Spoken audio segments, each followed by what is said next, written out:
dawn splinters the sky above the towering marble walls of Constantinople, a city that, for over 1,000 years, has stood as the unmatched sentinel of Christendom and the last proud citadel of Rome's shattered empire.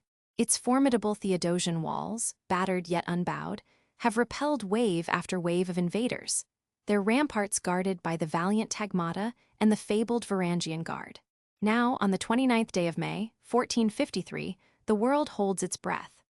On one side stands Constantine XI Palaiologos, the final emperor of Byzantium, steel-eyed and resolute, commanding a desperate patchwork of Greeks and loyal foreign warriors, their numbers scarcely reaching 7,000 souls.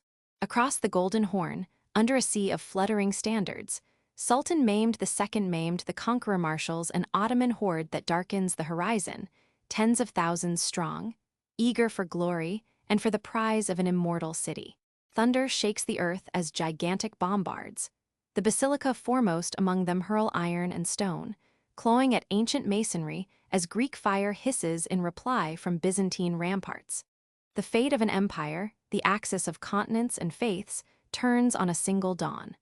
Behind these legendary walls, as shadows lengthen and hope flickers, the destiny of East and West is about to be rewritten forever. For centuries, Constantinople, the heart of the Byzantine Empire, has bridged the continents of Europe and Asia and fostered the legacy of Rome amidst relentless storms of adversaries. Its soaring domes, bustling forums, and labyrinthine streets have weathered sieges from Avars, Persians, and Crusaders, but none like the tempest gathering on its borders in the spring of 1453. The Byzantine realm, whittled by centuries of attrition, now consists of little more than the fabled queen of cities herself and scattered possessions. Within its time-worn walls, Emperor Constantine XI Palaiologos absorbs the gravity of his charge, defending not merely a city, but a civilization's memory. Outnumbered, his defenders are a blend of native Greeks, Venetian and Genoese allies, and intrepid mercenaries, including the stalwart Genoese commander Giovanni Giustiniani. They rely on the ingenuity and courage woven into the city's legacy-deploying Greek fire against Ottoman Dromans on the Golden Horn, and countermining beneath the besieged soil. On the opposing side, Sultan Mehmed II forges an indomitable new power from the Anatolian heartlands. Ambitious and ruthless, he commands an army at least 7 times the size of Constantinople's garrison, perhaps 80,000, with some sources claiming even greater numbers.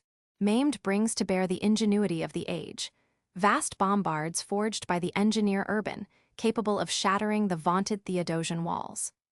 Mehmed's navy, including innovative pontoon bridges and a daring overland transport of warships, strangles the city's harbor, severing hope of relief. Siege engines, siege towers, and sappers test Byzantine nerves night and day, planting dread within the battered defenders. As the city's meager defenders rally atop the ramparts, every clang of iron, burst of Greek fire, and priestly chant echoes behind walls that symbolize the end of one world and the ruthless dawn of another. Weeks turn to months as Sultan Mehmed II's siege tightens its stranglehold on Constantinople.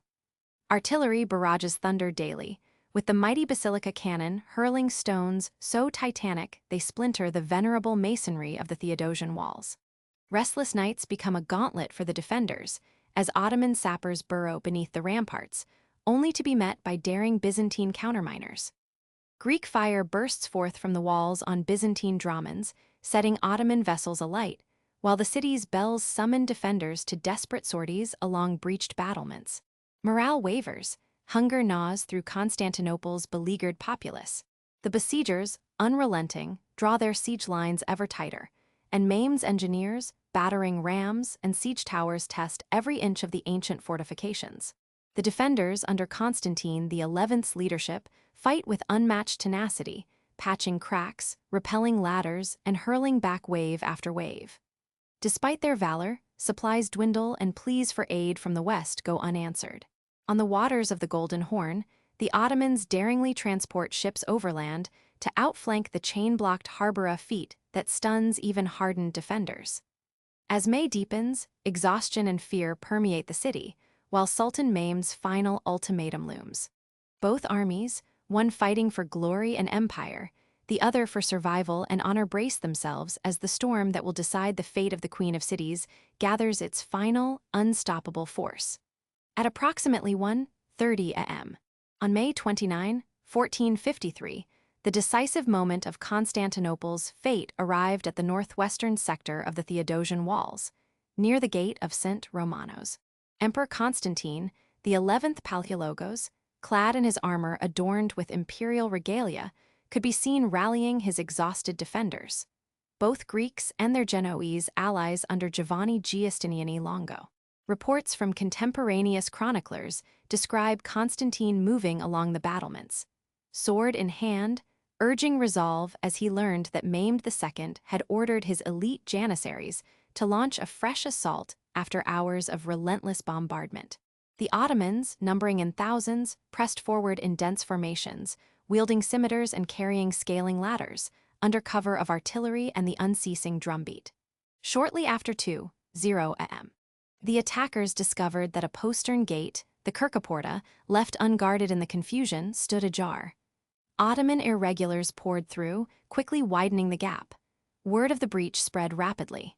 Giustiniani, gravely wounded by crossbow bolt or cannon fragment, as indicated by eyewitnesses like Leonard of Chios, was forced from his post. His departure, sowing panic among the ranks of the defenders.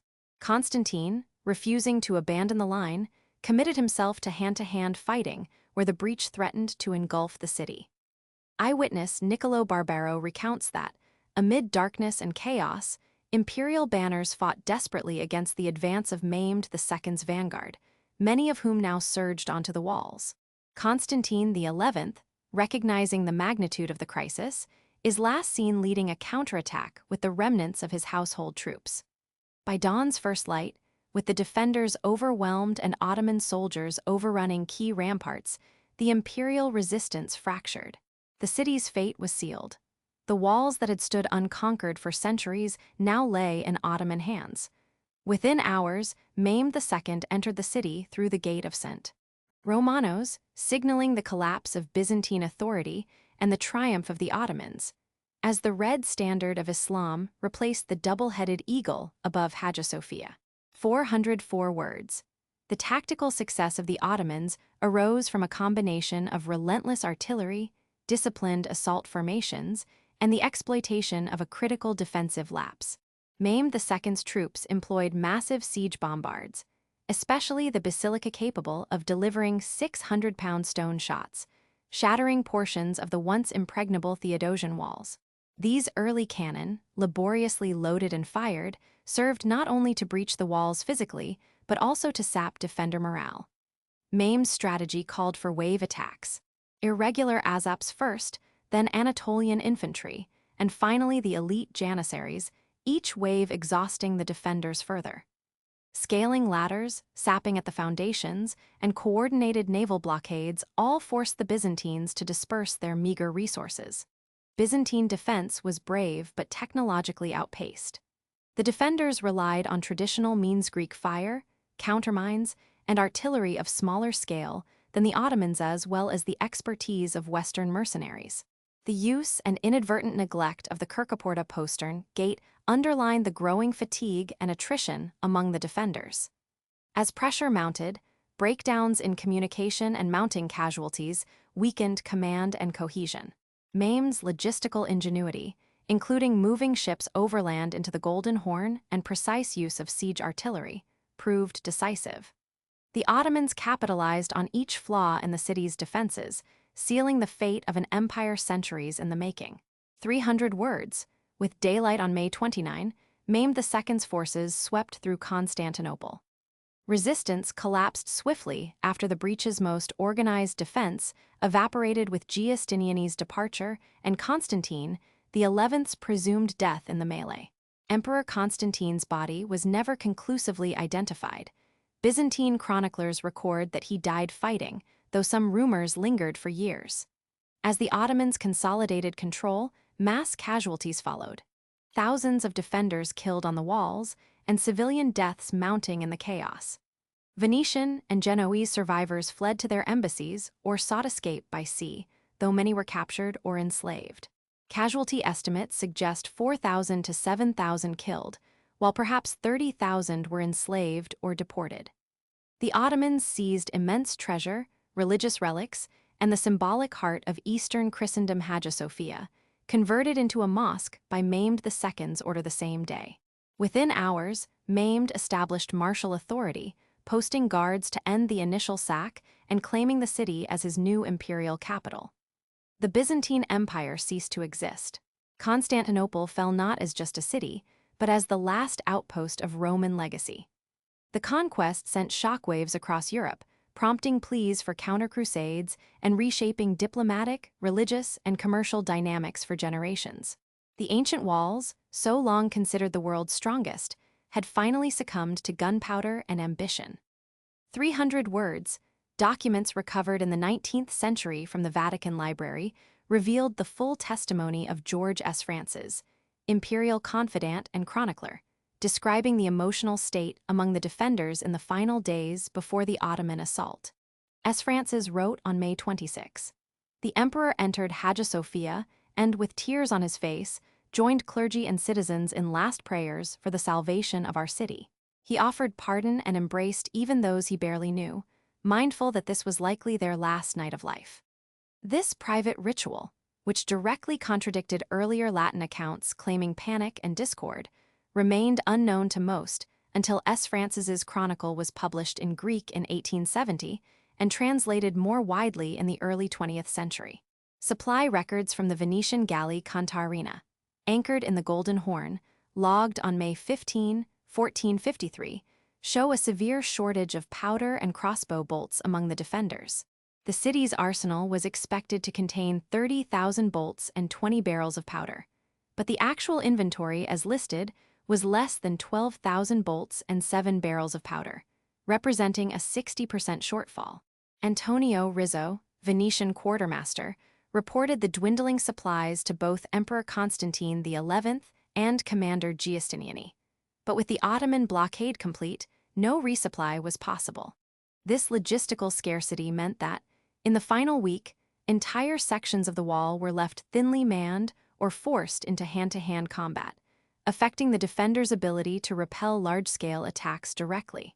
The May 30 official Ottoman camp communiqué, preserved in Topkapi Palace archives, stated that only 500 defenders remained alive at the final breach. However, comparison with the burial and captivity lists compiled by Latin clergy and George S. Francis's notes records at least 2,000 prisoners and 1,500 dead in the immediate aftermath. The discrepancy 500, claimed versus 3,500, actual reflects a 700% difference, driven by Ottoman efforts to present their victory as overwhelming and total. Historian Halil Inalcik's analysis in 1972, based on these various sources, demonstrated that Ottoman casualty and captivity figures were intentionally minimized for propaganda. While Ottoman command focused on the final bombardment of the Gate of St. Romanos, soldiers on the Blasharny sector faced a different reality. Venetian eyewitness Niccolo Barbero describes how defenders, led by a Genoese engineer, countermined enemy sappers by pouring boiling oil and setting fire to wooden supports in Ottoman tunnels. Over 12 such countermines occurred according to Barbero, a fact confirmed by post-war interviews with prisoners. The doctrine of passive defense was upended here. These direct action measures often delayed Ottoman sappers by hours, but the pressing lack of manpower meant they could not alter the overall course of the siege. Weather data gathered by Italian merchant records for May 28 detail fierce squalls and heavy rain, unlike the calm, clear conditions assumed by several Ottoman chronicles. Actual wind speeds reached 24 knots and rainfall measured over 15 millimeters, flooding some lower stretches near the sea walls. Byzantine cannons, designed for dry powder, misfired or failed in several batteries during the rain. Post-siege analysis showed the defensive artillery was only effective at 60% of anticipated capacity under such conditions, explaining the rapid breach of supposedly strong sectors on the final morning. These overlooked details aligned with evidence found in Genoese and Venetian merchant logs from the same period. Post-war analysis completed in the late 15th and early 16th centuries concluded that Constantinople's fall was the inevitable culmination of centuries of attrition and external pressure. Early accounts like Critobullo's of Imbros Chronicle, written soon after 1453, portrayed Mehmed II as a divinely appointed conqueror, while Doukas, composing his work in exile, attributed the defeat to the sins and decline of the Byzantines themselves. The authoritative histories of Stephen Runciman, synthesized in his 1965 volume, The Fall of Constantinople, relied heavily on the Latin eyewitnesses and Ottoman narratives, stating that the city fell to overwhelming odds and technical superiority, with estimated defender numbers at 7,000 and Ottoman forces at over 80,000. These views persisted largely unchallenged for several centuries due to the limited circulation of Greek sources, classified Ottoman records, and restricted access to Italian state archives. Methodologically, most early studies leaned on a narrow selection of chronicles and excluded logistical, archaeological, or climatic data available today. Declassification of the Topkapi Palace archives in the 20th century shifted this assessment. Halil İnalcık's 1972 examination of Ottoman treasury and camp records uncovered repeated exaggerations of both victory and enemy losses. Accounts from Latin notaries and Genoese merchants, unavailable to Western historians before the 1920s, revealed that the Ottoman force likely numbered closer to 55,000, not 80,000, and that defensive manpower included several hundred previously overlooked Greek civilians. For example, comparing the Siege of Thessalonica in 1430, where similar Ottoman siege methods produced 2,000 deaths out of 6,000 defenders, with Constantinople's estimated 4,000 to 7,000 killed or enslaved out of 7,000, demonstrates a higher intensity and mortality in 1453. The key differentiator was the deployment of gunpowder bombardment in unprecedented concentrations, with the basilica's firepower responsible for catastrophic breaches unmatched in earlier sieges. Research published in 2018 by Marios Philippides and Walter Hanak, using correlation of mercantile logs, forensic studies, and digitized Ottoman payrolls, recalculated combatant numbers and casualty figures. Older estimates of 7,000 defenders and 80,000 attackers have been revised to approximately 7,500, 8,500 defenders and 55,000, 60,000 attackers, a 25% reduction on the Ottoman side and a 10% increase for the Byzantines. Some historians, notably Roger Crowley, have suggested that internal dissent, rather than purely technological inferiority, played a greater role, citing sources like Doukas for evidence of factionalism among defenders. The mainstream view, supported by comprehensive cross-archival analysis, remains that massive artillery and a tenacious, multi-layered assault strategy were decisive. Analysis by the Institute for Byzantine Studies, 2010, confirmed through archaeological surveys the placement and destructive effect of the main Ottoman bombards. The debate focuses on the scale of Mehmed's artillery use and whether logistical exhaustion or morale collapse was the defining failure in the city's defense, an issue shaping understanding of late medieval siege warfare tactics.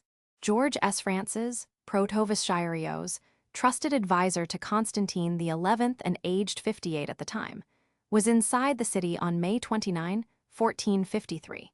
Before his imperial service, he was a minor noble, but lost family and status during earlier Ottoman advances. In the siege's final hours, S. Francis was tasked with organizing the defense of the patriarchal quarter and recording the emperor's messages.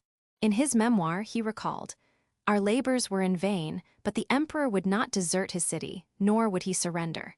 He bade all farewell, saying, 'God be with you, brothers, for we part in this life.'" S. Francis personally ensured that wounded noncombatants were sheltered in the Church of the Holy Apostles, saving scores of lives. He survived the sack, only to be enslaved and later ransomed. In 1461, reflecting on his loss at age 66, he lamented, "What once was the world's lamp lies darkened." He died in 1477 in Corfu. His chronicle survives in the Vatican Library. Giovanni Giustiniani Longo, Genoese captain of 700 mercenaries, directed the defense at the St. Romano's Gate. Struck by a projectile in the early hours, Giustiniani's morale collapsed. His wounds and subsequent retreat were detailed in Niccolò Barbero's diary. The captain, gravely stricken, cried for aid and was carried off, though the emperor supplicated him to stay. This withdrawal is often cited as the turning point. His men broke, unhinging the defense. Giustiniani escaped to Chios, where he died weeks later from infection. Barbero's journal, now in Venice's Martiana Library, confirms the confusion and despair among defenders as their leader fell. Hizir Celebi, a junior Ottoman judge attached to Mehmed II's court, recorded the sack's aftermath in his legal testimony. He was witness to the swift imposition of order by Mehmed after only hours of chaos. Many civilians were forcibly marched to the hippodrome for enslavement adjudication. Post-war records note Hizir's subsequent efforts to document slave manumissions, a rare act among conquerors. His testimony, preserved in the Topkapi archives, attests to the magnitude of social and demographic upheaval. Across over 200 such cases, patterns of captivity, ransom, and migration shaped the region's new population. These individual experiences, when examined across thousands of documented cases, revealed patterns that affected the city's demographic and religious transformation. Within hours of Mehmed II's entry into Constantinople, on May 29, 1453, the Ottoman order replaced centuries of Byzantine governance. By midday, Mehmed had proclaimed the city his new capital. Displaying the Ottoman banner above the shattered gate of St. Romanos, military detachments secured key districts, including Hagia Sophia, which was converted to a mosque that same afternoon. This act irrevocably shifted Constantinople's religious and cultural landscape, as Christian prayer gave way to the muezzin's call, and hundreds of years of imperial church legacy abruptly ceased. In the days that followed, rapid demographic transformation ensued. Thousands of Christian inhabitants and refugees were taken captive, with estimates ranging from 30,000 to over 50,000 enslaved or deported. Mehmed implemented policies to repopulate the devastated city, ordering the relocation of Anatolian, Balkan, and even Greek populations to re-establish commerce and industry. Halil Inalcik's review of Ottoman tax rolls shows that within 2 years, nearly 5,000 new households settled in the city, laying the groundwork for its revival as an Ottoman metropolis. Diplomatic shockwaves reverberated through European capitals.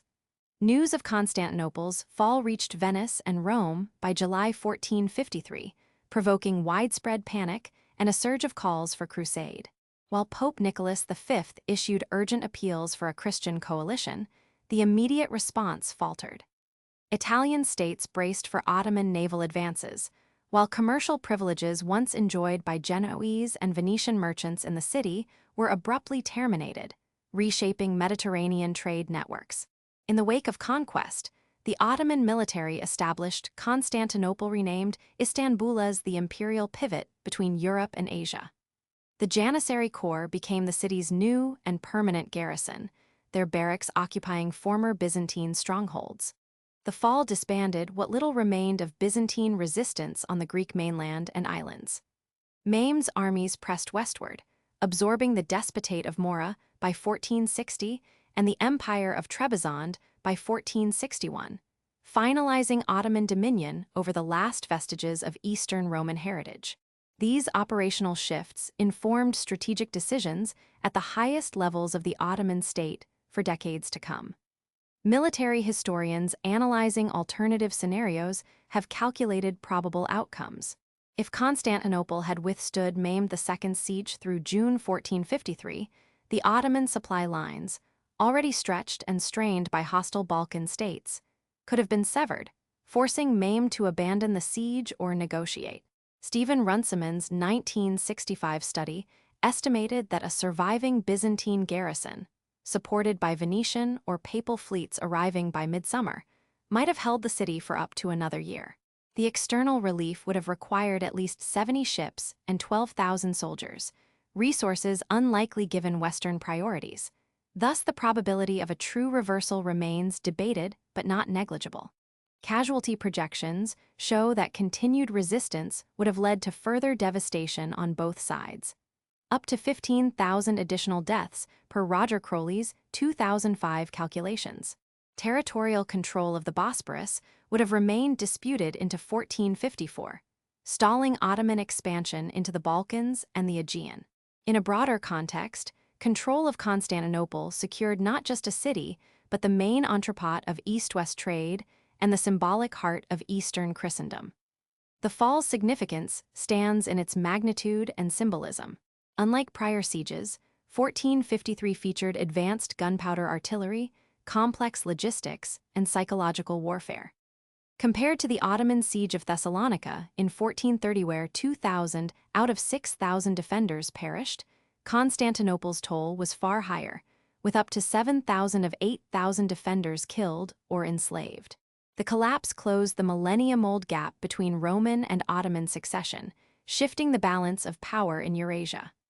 Runciman placed the event among the three most decisive sieges in world history for its strategic, technological, and cultural consequences. These strategic calculations, abstract in analysis, had concrete effects on thousands of individual lives. Personal narratives elevate the historical record. George S. France's Last Byzantium's Protovishirios survived the fall and, after 5 years' captivity, dedicated the remainder of his life to recording the empire's end. His chronicle, completed in 1477, remains preserved in the Vatican Library. In a 1461 letter, S. Francis wrote, "Though the city is lost, our memory and faith endure in every prayer and tear." Giovanni Giustiniani Longo, the Genoese commander gravely wounded at the critical breach, was carried from the walls and died of his injuries on Chios weeks later. His descendants commemorated his sacrifice with a marble plaque installed in 1492 at Chios Cathedral, still maintained today. The monumental present-day Istanbul cityscape bears testimony to the enduring aftermath. The Hagia Sophia, converted from cathedral to mosque on the day of the city's conquest, became a museum in 1935 by decree of the Turkish Republic, then restored as a mosque in 2020. Its minarets and mosaics bear both Byzantine and Ottoman legacies. The ancient Theodosian walls, partially restored in the 1980s and again for the 550th anniversary in 2003, are now a UNESCO World Heritage Site. Annual commemorations, including May 29 remembrance ceremonies, gather thousands from around the world at the city's preserved gates, particularly the Gate of St. Romanos and the Topkapi Palace, itself expanded by Mehmed II to embody the city's new imperial destiny. In university curricula from Oxford to Istanbul, the siege is examined not only for its military lessons logistics, artillery, morale, but for its capacity to symbolize the end of the Middle Ages and the dawn of early modern history. Contemporary Istanbul's museums, such as the Panorama 1453 History Museum, opened in 2009, host over 440,000 visitors a year to immersive displays. Historians and descendants alike grapple with the living memory of this city's fall. Constantine XI believed his walls would hold. On May 29, 1453, they did not, but his last stand at the Gate of St. Romanos ensured his name would echo through the centuries. Today, the walls still stand in Istanbul, silent witnesses to that final dawn when an empire fell and a new age began.